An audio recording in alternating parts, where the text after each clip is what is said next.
नरेंद्र मोदी ने मुसलमानों के लिए क्या किया है? ऑप्शन ए विकास किया, ऑप्शन बी सिर्फ डराया धमकाया, ऑप्शन सी कुछ खास नहीं किया। आपकी राय क्या है?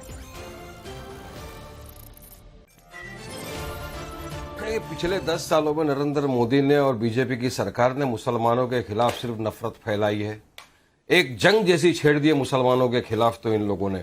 इनको हमारे खाने पीने से नफरत, इनको हमारे पहनने ओढ़ने से नफरत, इनको हमारी शरीयत से नफरत, इनको हमारे बनाए कायदे कानून से, हर चीज से इनको नफरत। जैसा मैं आपको बताना चाहता हूँ सिन्हा साहब, सबसे पहले ट्रिपल तलाक के अंदर इन्हें मदाखलत कर दी। आज मुसलमानों में हाईएस्ट डिजर्शन हो गया। आप खुद सोचिए कि आज मुसलमान औरत को प्रूव करना पड़ता है कि lies burden of proof lies on her to prove के उसको इस तरह का डाइवोर्स दिया था।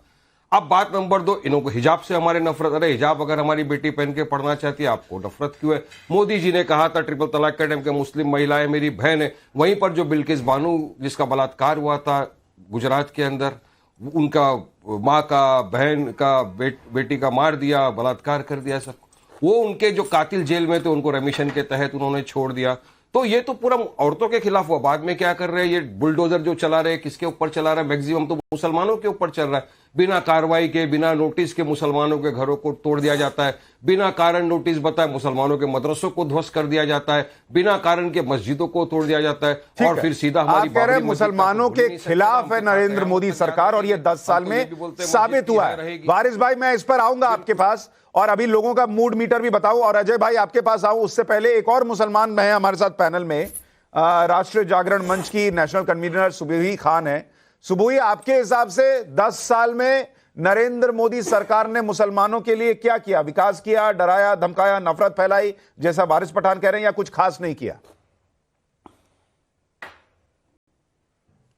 जी सुशांत, आपके 3 ऑप्शंस में से अगर मुझे चुनना हो तो मैं यही कहूंगी कि विकास किया, क्योंकि मुसलमान बच्चों के लिए मदरसा मॉडर्नाइजेशन पर काम किया गया है।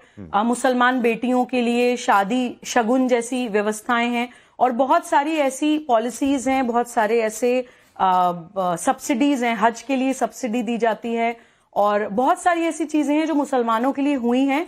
इनफैक्ट मेरा तो इससे एक थोड़ा अलग ही विचार है। मुझे तो लगता है कि मुस्लिम समाज को अपलिफ्ट करने के चक्कर में या उनको मेन स्ट्रीम में लाने के प्रयास में कहीं ना कहीं बीजेपी कांग्रेस के रास्ते पर भी चल दी है। मुझे तो लगता है कि सबसे पहले तो मुसलमानों के दिमाग से ये निकालना चाहिए कि वो अल्पसंख्यक हैं। 20 करोड़ 30 करोड़ पॉपुलेशन माइनॉरिटी नहीं होती किसी भी एंगल से। तो अपने आप को अल्पसंख्यक कहकर अगर मुसलमान कुछ ना कुछ सरकार से ले रहा है तो मैं सबसे पहले तो उस चीज का खंडन करती हूँ कि दे शुड रिफ्यूज। आप कह रहे हैं बीजेपी भी मुसलमानों का तुष्टीकरण कर रही है कांग्रेस की तरह? के साथ गलत चीजें हो रही हैं वो जरूर होनी चाहिए। अब उनका जो समाधान है वो जरूर होना चाहिए। जैसे भी वारिस भाई ने कहा कि इनको हमारे खाने पीने से प्रॉब्लम, हमारे पहनने ओढ़ने से प्रॉब्लम, हमारे शरिया से प्रॉब्लम। अरे भाई, शरिया तो इस्लाम है ही नहीं। शरिया का सिर्फ कुछ प्रतिशत इस्लाम है।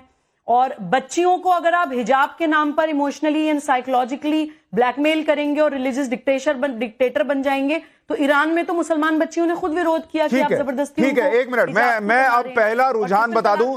17,000 से ज्यादा वोट आ गए। 2 मुसलमान जो इस पैनल में हैं, एक वारिस पठान कह रहे हैं कि मुसलमान के खिलाफ नफरत फैलाई गई 10 साल में, और सुबुही खान कह रही है मुसलमान का विकास हुआ। अब देखते हैं ये जो करीब 18,000 के करीब लोगों ने वोट किया है वो क्या कहते हैं। पहला रुझान जरा स्क्रीन पर डालिए। अभी तक 18,000 के करीब 17,740 वोट पड़े हैं और पहले सवाल पर लोगों ने क्या वोट किया है? 98.3%, 98.3% लोग वोट कर रहे हैं कि मुसलमानों का विकास हुआ है 10 साल में। 1% से कम लोग, 0.7% लोग कह रहे हैं कि सिर्फ डराया धमकाया गया है, और 1.1% लोग कह रहे हैं कि कुछ खास नहीं किया है। ये रुझान आ रहा है पहले सवाल पर। और दूसरे सवाल पर क्या रुझान है जरा वो भी आपको बता दूं। 18,000 वोटों के बाद दूसरा सवाल हमने पूछा था कि 2024 में क्या मुसलमान मोदी को वोट करेगा। 53% लोग कह रहे हैं कि हां, नरेंद्र मोदी को मुसलमान वोट करेगा। 7% लोग कह रहे हैं कि कुछ भी कर लीजिए, नहीं वोट करेगा। और 39% से थोड़े ज्यादा लोग कह रहे हैं कि थोड़ा बहुत वोट कर देगा, कोई बहुत भर के वोट नहीं करेगा। तो पहले 2 सवालों के रुझान हमारे पास आ चुके हैं, बाकियों के रुझान आपको बताऊंगा। लेकिन अजय आलोक, पब्लिक वोट कर रही है कि आपने 10 साल में मुसलमान का विकास किया। लेकिन पब्लिक ये भी वोट कर रही है कि आपको मुसलमान वोट नहीं करेगा बहुत ज्यादा, थोड़ा बहुत दे देगा तो दे देगा।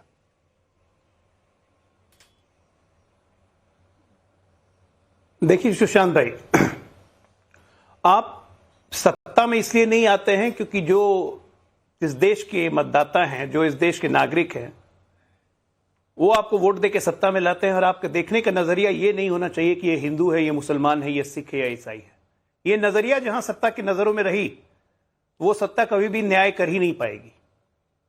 जब प्रधानमंत्री कहते हैं सबका साथ, सबका विकास, सबका प्रयास, सबका विश्वास, ये नजरिया है कि सबको एक समानता, एक बराबर से देखेंगे। आज मैं कहूंगा कि मुसलमानों की लिटरेसी रेट, वारिस भाई मानेंगे कि 2001 में जो लिटरेसी रेट थी और आज 2024 में जो लिटरेसी रेट है, ये कहीं ना कहीं मदरसों का जो मॉडर्नाइजेशन हुआ है, प्लस मुस्लिम बच्चे जो स्कूल जाना शुरू किए, खासकर मुस्लिम लड़कियां, ये कमाल के लिटरेसी रेट है। आज हमारे देश का लिटरेसी रेट लगभग 81% पहुंच चुका है। देश अवेयर हो रहा है। ये सिर्फ मुसलमानों की मैं बात नहीं कर रहा हूं, मैं देश की कलेक्टिव बात कर रहा हूं। लाभार्थी योजना आप देखिए, सबको लोग लेके चल रहे हैं। एक एवरेज 33% सिर्फ मुस्लिम्स हैं, जबकि मुस्लिम की आबादी तो 33% नहीं है। यह शो करता है कि गरीबी से निकलने की जो 25 करोड़ हमारे गरीबी रेखा से निकले हैं, उसमें फिर से 35% इसमें मुसलमान हैं। तो वारिस भाई को तो इसमें खुश होना चाहिए ना। अब मुझे अगर आप ही बताइए, आप तो न्यूज में हैं, रोज दिन कवर करते हैं, पूरे देश को कवर करते हैं, कहां मस्जिद तोड़ दी भैया? जो बोल रहे थे कि हमारी मस्जिदें तोड़ी जा रही हैं, अवैध मदरसे तोड़े गए हैं असम में, मस्जिदें कहां तोड़ी गई हैं? ये होता है टीवी पे बैठ के झूठा नैरेटिव फैलाना। अगर कोई सरकारी जमीन अतिक्रमण नहीं, मैं बताता हूं, आपको नहीं पता। या मंदिर, अजय आलोक जी, मैं आपको बताता हूं मस्जिदें कहां तोड़ी गई हैं। मस्जिदें तेलंगाना में तोड़ी गई थी, जिसके बारे में वारिस पठान और इनकी पार्टी के लोग कुछ ज्यादा नहीं बोलते, क्योंकि अभी वहां पिछले जो मुख्यमंत्री थे वो ओवैसी साहब के बहुत अच्छे मित्र थे। वारिस पठान साहब, तेलंगाना में मस्जिदें तोड़ी गई हैं, सही है ये? बिल्कुल, वहां तोड़ी गई थी। दिल्ली में 600 साल पुरानी मस्जिद को ध्वस्त कर दिया रात के अंधेरे में। क्या कहां रहते हो दिल्ली में? तेलंगाना में तोड़ी गई थी नहीं सर? दिल्ली में क्या किया? मस्जिद को नहीं तोड़ा। हल्द्वानी में क्या किया? हल्द्वानी में क्या किया आपने? नहीं सर, तोड़ा। तेलंगाना में तोड़ी या नहीं तोड़ी? सारी मस्जिदों के नाम मैं आपको गिनाऊं भाई? सर, तेलंगाना में तोड़ी या नहीं तोड़ी सर? तेलंगाना में तोड़ी या नहीं तोड़ी? तेलंगाना में तोड़ी नहीं मस्जिद को, बड़े मस्जिद की जगह मस्जिद बना के दिया है, बड़ी सी मस्जिद वहां पर तेलंगाना में कोई तोड़ी नहीं है, वो आप छोड़ दीजिए। लेकिन जहां जहां मस्जिद तोड़ी है उसका तो वारिस भाई, तेलंगाना में तोड़ी गई मस्जिद, क्या हमारी और अगर मस्जिद की जगह पे मस्जिद बना देना अगर सोल्यूशन है, तो राम मंदिर बनने के बाद मस्जिद के लिए जगह दी गई, उसके लिए आप लोग क्यों दुखी होते हैं? आपने नहीं दिया। राम मंदिर का जो फैसला आया है वो सुप्रीम कोर्ट ने आस्था की बुनियाद पर दिया है।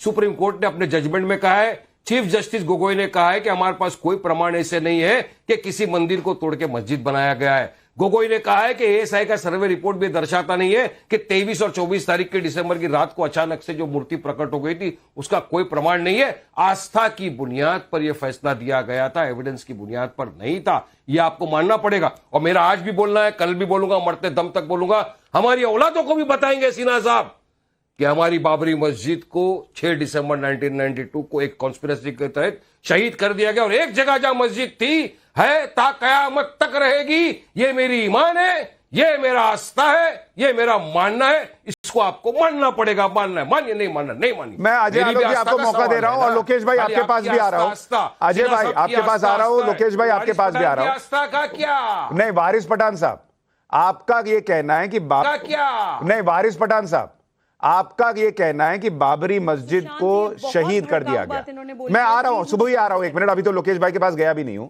वारिस पठान साहब, मस्जिद को शहीद कर दिया गया और वहां पर मस्जिद थी। ऐसी ही मस्जिद तेलंगाना में भी शहीद हुई, मैं आपके ही शब्द का इस्तेमाल कर रहा हूं, और वहां दूसरी जगह आपको मस्जिद बना के दे दी गई। आपको उससे दिक्कत नहीं है, क्योंकि वहां मुख्यमंत्री आपके दोस्त थे, आपकी पार्टी के बड़े नेता के दोस्त थे। यहां हिंदुओं की आस्था का प्रश्न है तो आपके लिए वो शहादत का विषय हो जाता है। ये तो गलत है ना। फिर वहां भी मस्जिद के लिए लड़ते हैं। भी 200 नहीं, जहाँ ईमान की बात आ गई, जहाँ ईमान की बात आ गई, वहां कोई भी दोस्त दुश्मन नहीं है। वह ईमान है। मेरी आस्था, मेरा ईमान, मेरा रिलीजियस बिलीफ एक ही चीज बताता है कि बाबरी मस्जिद जाती है ता कयामत तक रहेगी। और अब तो इनकी नजर हमारी दूसरी मस्जिदों पे आ गई है। 30,000 मस्जिदों का लिस्ट लेकर बैठे, प्लेसेस ऑफ वर्शिप एक्ट 1991 की भी धज्जियां उड़ा रहे हैं ये लोग। जो बना क्यों था, अजय आलोक को मालूम है प्लेसेस ऑफ वर्शिप एक्ट क्यों आया था? ताकि जो भी इस तरह की इमारतें, मॉन्यूमेंट, रिलीजियस स्ट्रक्चर, मंदिर, मस्जिद ना 15 अगस्त 1947 के पहले थे, उसका आप नेचर कैरेक्टर चेंज नहीं कर सकते, तो फिर क्यों ये नया शोषा छोड़ रहे हो? आपको पोलराइज करना है ना, क्योंकि विकास तो कुछ किया नहीं है आप लोगों ने, डेवलपमेंट के नाम पे तो जीरो ठीक है। अजय आलोक छोटा सा आप रिस्पॉन्ड कीजिए, फिर मैं जाऊंगा लोकेश जिंदल के पास। वो कह रहे हैं आपने विकास नहीं किया, आपने मस्जिदें तोड़ी हैं पोलराइज करने के लिए, आप और मस्जिदें तोड़ना चाहते हैं, आप हिजाब बैन करना चाहते हैं, आप सिर्फ मुसलमानों को पीछे धकेल रहे हैं। छोटा जवाब दीजिए, फिर मैं लोकेश जिंदल के पास जाऊंगा। अजय आलोक। मैं पहली बात कि मैं इनसे ये यूजलेस डिबेट में इनसे पढ़ना ही नहीं चाहता हूं, क्योंकि इनका काम है भड़काना, इनका काम है आग लगाना। सच्चाई तो ये है कि 14 में भी और 19 में भी 7 से 9% मुसलमानों के वोट हमें मिलते रहे हैं, और हमारा यही प्रयास है लगातार कि ये वोट प्रतिशत हमारा बढ़े, और ये बढ़ रहा है। इनके चाहने या